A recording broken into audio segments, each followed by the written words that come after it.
अस्सलाम वालेकुम, I am doctor बशर। आज हम डिस्कस करेंगे second part of the acne video जो हमने इससे पहले एक्नी की टाइप्स के ऊपर बनाई थी। अब उसका बाकी रह गया है कि नोडुलर एक्नी और सिस्टिक एक्नी, इसका इलाज। ये इसमें वीडियो में हम बताएंगे। लेकिन इसको अंडरस्टैंड करने के लिए आपको पिछली वीडियो देखनी लाजमी है, जिसमें पोस्ट्यूज और पैप्यूज का इलाज बताया गया है। ऐसे जो कॉमिडोन्स का इलाज है, जब आप सारे पार्ट्स देखेंगे फिर आपको सही अंडरस्टैंडिंग होगी कि इसका एक्नी का इलाज सही कैसे किया जाता है। अब आते हैं नोड्यूल्स, जहाँ पे नोडुलर एक्नी है या सिस्टिक, ये सीवियर एक्नी की फॉर्म है। नोड्यूल्स जब बन जाते हैं तो इट मीन्स कि वो स्किन के डीप या तीसरी चौथी तह को भी पास करके नीचे चले जाते हैं। अगर उसको हम सिंपल एंटीबायोटिक के साथ उसमें एंटीबायोटिक अगर हैवी डोज दे के आप चेक कर सकते हैं कि शुरू में आप सुबह शाम दें मेडिसिन 1 वीक के लिए, उसके बाद 1 डेली शुरू कर दें।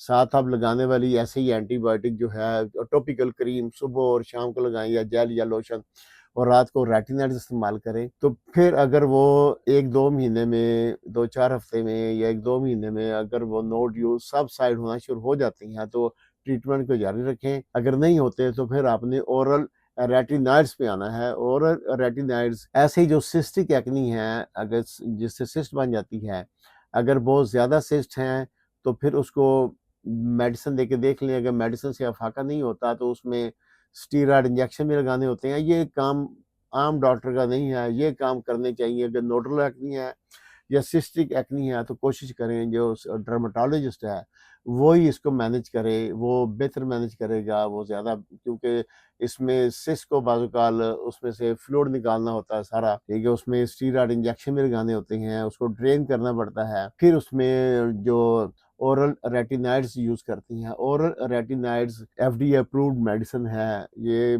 ख़राब से ख़राब नोडुलर और सिस्टिक एक्नी को बिल्कुल ठीक कर देती है। लेकिन इस पे सीवियर प्रिकॉशंस हैं कि आपने एक तो फीमेल को नहीं देनी जो कि शादीशुदा हैं या जो प्रेग्नेंट हैं, या ऐसी फीमेल को नहीं देनी कि अगर उसकी इलाज के 6 महीने के अंदर अंदर उसकी शादी है, क्योंकि ये इंतहाई ट्रेटोजेनिक है। इस पर बच्चे के ऊपर इंतहाई खतरनाक इसके असरात होते हैं।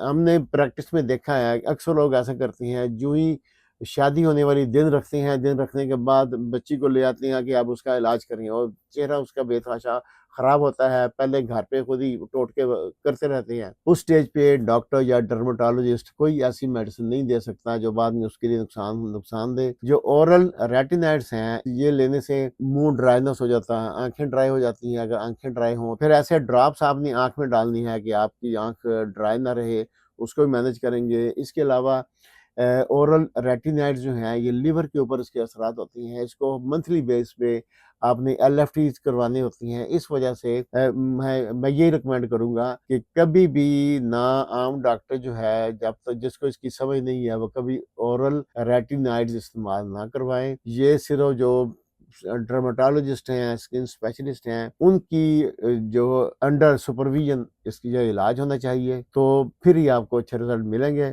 ये चीज़ें आपको बता दी हैं कि कितनी प्रिकॉशंस, कितनी इसके लिए एहतियात रखनी लाजमी है। अगर आप एहतियात नहीं रखेंगे तो इसके साइड इफ़ेक्ट हैं, ये फिर अगली नस्ल तक चलते रहती हैं। इस वजह से मैं कभी नहीं कहूँगा कि अगर किसी बच्ची की शादी होने वाली है तो उसका आप ये इलाज करें, या अगर कोई फीमेल शादीशुदा है तो उसका ये इलाज करें, जब तक कि उसके खामद को बुला के पूरी बात उनको समझाना ना दें। इसको 4 माह तक इसका इलाज करना होता है, 4 माह तक इसकी मेडिसिन देनी होती है। तो उसके बाद 6 माह तक इस मेडिसिन का जिस्म के ऊपर असर रहता है। 4 और 6 10 माह, ऑलमोस्ट 1 साल। अगर आप आज इलाज शुरू करेंगे तो उनको समझाना है कि उनकी प्रेगनेंसी 1 साल के बाद होनी चाहिए, उससे पहले नहीं होनी चाहिए।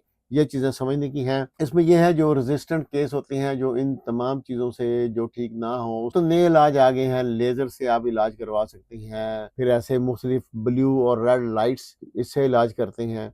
ये आगे इसकी बहुत सारी इकसाम है, उसको उसका फर्दर डिटेल में जाने का कोई फ़ायदा नहीं है। अगर आपको वीडियो पसंद आए तो लाजमी अपने दोस्त अहबाब के साथ इसको शेयर करें। और अगर किसी किस्म का कोई क्वेश्चन आपके जहन में है या आप चाहते हैं कि किस टॉपिक के ऊपर वीडियो बनाएं, तो वो आपने बताना है। इसके अलावा लाजमी कमेंट्स में बताएं जो लोग इससे पहले अपना एक्नी का इलाज करवा चुके हैं या करवा रहे हैं, तो वो कौन कौन सी मेडिसिन यूज़ कर रही हैं, तो उन मेडिसिन में से किस मेडिसिन का उनको सबसे ज़्यादा फ़ायदा हो रहा है। It's all for today, thanks for watching, see you in the next video, अल्लाह हाफिज़।